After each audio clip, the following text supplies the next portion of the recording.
Welcome to Sahai Devi kitchen. இன்றைக்கி நார்த்தங்காய் பச்சடி ready பண்ணுறது பார்க்கலாம். இந்த நார்த்தங்காய் பச்சடி ரெடி பண்ணுறதுக்கு நான் 3 நார்த்தங்காய் எடுத்திருக்கேன். இப்போ இந்த நார்த்தங்காய் வந்து சீசன் இருக்குது, அதனால் ஒரு நார்த்தங்காய் இல்லைனா 2 வாங்கி ட்ரை பண்ணி பாருங்கள், ரொம்ப டேஸ்டியாக இருக்கும். நார்த்தங்காய் வந்து நான் இந்த மாதிரி குட்டி குட்டியாக கட் பண்ணி வச்சுருக்கேன்.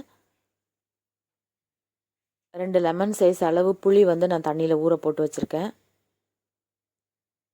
இப்போ ஒரு கடாயில் 4 டீஸ்பூன் அளவு தனி மிளகாத்தூள் சேர்த்துக்கணும். தனி மிளகாத்தூள் வந்து இந்த டிஷ்ஷுக்கு வந்து ரொம்ப டேஸ்ட் கொடுக்கும், அதனால் நான் வந்து தனி மிளகாத்தூள் சேர்த்துருக்கேன். தனி மிளகாத்தூளை வந்து நல்லா கடாயில் போட்டு நல்லா வறுத்துக்கணும். கலர் சேஞ்ச் ஆகிற வரைக்கும் நம்ம பொறுமையாக வறுத்துக்கணும். சிம்மில் வச்சு வறுத்தா தான் நல்லா வாசனையாக இருக்கும். இந்த அளவு கலர் சேஞ்ச் ஆனோடனே நம்ம வந்து வேற ஒரு பவுலுக்கு மாற்றிட்டு, இப்போ அதே கடாயில் வந்து நான் புளி நல்லா கரைச்சி ஊற்றிருக்கேன். இந்த புளி தண்ணியில் நம்ம நறுக்கி வச்சுருக்க நார்த்தங்காவை வந்து சேர்த்துக்கலாம்.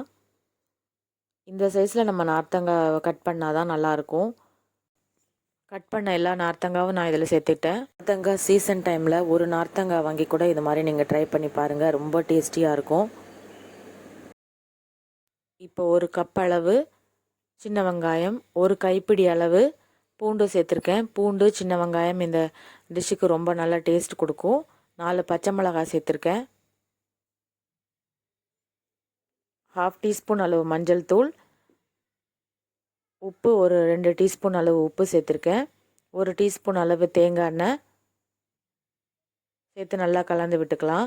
இந்த நார்த்தங்காய் பச்சடி வந்து நம்ம இன்ஸ்டண்ட்டாக ரெடி பண்ணி சாப்பிட்டுக்கலாம். ஊறுகாய் போடுறதா இருந்தால் 1 வாரம் ஆகும். மாதிரி நம்ம புளியில் வேக வைக்கும்போது இந்த நார்த்தங்காயோட வாசனை ரொம்ப நல்லாயிருக்கும். இப்போ வந்து நல்லா கலந்து விட்டுட்டு ஒரு மூடி போட்டு இந்த நார்த்தங்காய் வேகிற அளவுக்கு நம்ம வெயிட் பண்ணலாம். ஒரு 10 நிமிஷம் நான் வந்து மூடி வச்சு நல்லா சிம்மில் விட்டு நல்லா வேக விட்டுட்டேன். இப்போ ஒரு 3/4 நல்லா வெந்துடுச்சுது.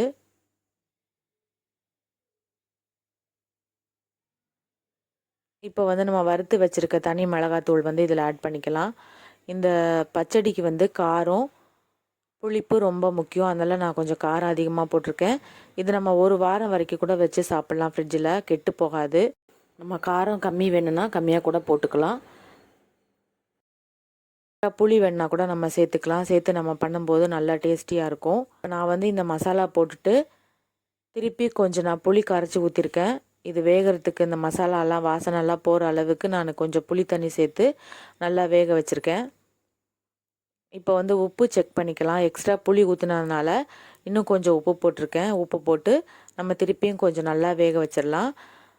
இது வந்து நம்ம இந்த மாதிரியும் நம்ம குக் பண்ணிக்கலாம், இல்லைனா நல்லா சாஃப்டாக கூட இந்த நார்த்தங்காவை வேக வச்சுக்கலாம். நான் இந்த அளவுக்கு நான் வந்து வேக வச்சுருக்கேன். வேக வச்சுட்டு இப்போ நம்ம இந்த டிஷ்ஷை தாளித்து ஊற்றிக்கலாம். இந்த டிஷ்ஷுக்கு வந்து கொஞ்சம் தேங்காய் எண்ணெய் எக்ஸ்ட்ரா ஊற்றினா தான் நல்லாயிருக்கும். 5 டீஸ்பூன் அளவு தேங்காய் எண்ணெய் சேர்த்துட்டு அதில் கடுகு நான் பொரிய விட்ருக்கேன். பச்சை மிளகா, சின்ன வெங்காயம் தாளிச்சிருக்கேன். சின்ன வெங்காயம் வந்து இந்த பச்சடிக்கு வந்து நல்ல ஒரு ஃப்ளேவர் கொடுக்கும், அதனால் நான் சின்ன வெங்காயம் வந்து இந்த அளவுக்கு நல்லா வேக விட்டு கருவேப்பிலை தாளித்து நம்ம இப்போது இந்த பச்சடியில் சேர்த்துக்கலாம். இந்த நார்த்தங்காய் வந்து கசப்பாக இருந்ததுன்னா நம்ம ஒரு சின்ன துண்டு வெல்லம் சேர்த்துக்கலாம். இந்த நார்த்தங்காய் கசப்பு இல்லாததுனால நான் வந்து வெல்லம் சேர்க்கலை. இந்த பச்சடிக்கு வந்து நம்ம வெல்லம் சேர்த்தா ரொம்ப டேஸ்டியாக இருக்கும், வெல்லமும் சேர்த்துக்கலாம். அவ்வளோதாங்க, இந்த டிஷ் முடிஞ்சிருச்சு. இந்த டிஷ் நீங்கள் உங்கள் வீட்டில் ட்ரை பண்ணி பார்த்துட்டு உங்கள் ஃப்ரெண்ட்ஸ் கூட ஷேர் பண்ணிக்கோங்க. சப்ஸ்கிரைப் பண்ணாதவங்க சப்ஸ்கிரைப் பண்ணுங்கள். தேங்க்ஸ் ஃபார் வாட்சிங் மை வீடியோஸ்.